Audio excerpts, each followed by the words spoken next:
Days after the devastating attack in Woro, Kaiama Local Government Area, the village and indeed much of Kwara State still reels from the emotional and physical devastation left in the wake by the 75 live loss. Streets once alive with children's laughter now carry a heavy silence. A community shattered, homes lies in ruins, families mourn loved ones, and a sense of safety forever eroded. For Kwara State, this is more than a tragedy. It is a wound that refuses to heal, forcing reflection on whether the peace once taken for granted is slipping away, and whether the shadow of insecurity that has long haunted the North is now creeping into its heart. Survivors recount scenes of horror. Attackers, reportedly followers of a radical preacher, stormed homes, killing indiscriminately and destroying property. Entire families were wiped out, leaving neighbors and relatives grappling with the weight of unimaginable loss. This massacre, coming just a few months after the Woro killing and kidnapping, are shaking the confidence of communities across Kwara, raising pressing questions about security and governance in the state. The Emir of Kaiama, Alhaji Mozo Shehu Umar, described the attack as a heinous act against his people, calling for unity and resilience in the face of adversity. The head of Woro, Alhaji Salu Bio Umar, in his words, said, "Our people have lost not just life but a sense of safety we once believed was guaranteed. The cries of families, the pain of children, this will remain with us for years."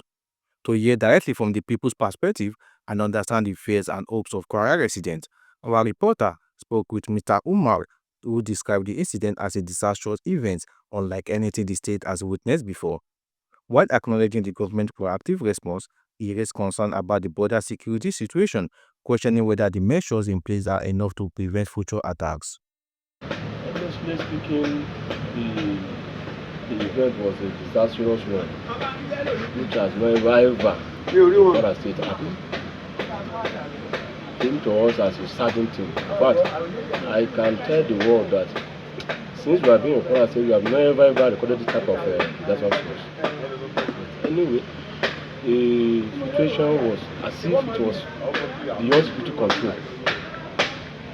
Though government has taken part, the government has really assisted because immediately the government visited that place, demonstrated to them. In view of that,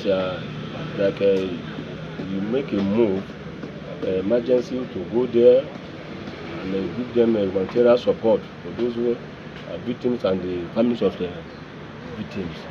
From that end, I can see that the government has tried a lot in that aspect because they had that the president of the federation has even mobilized soldiers to forestall that and for future occurrence of other nature.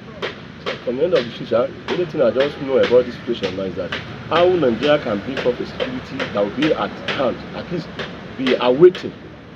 But this thing is going beyond control nowadays.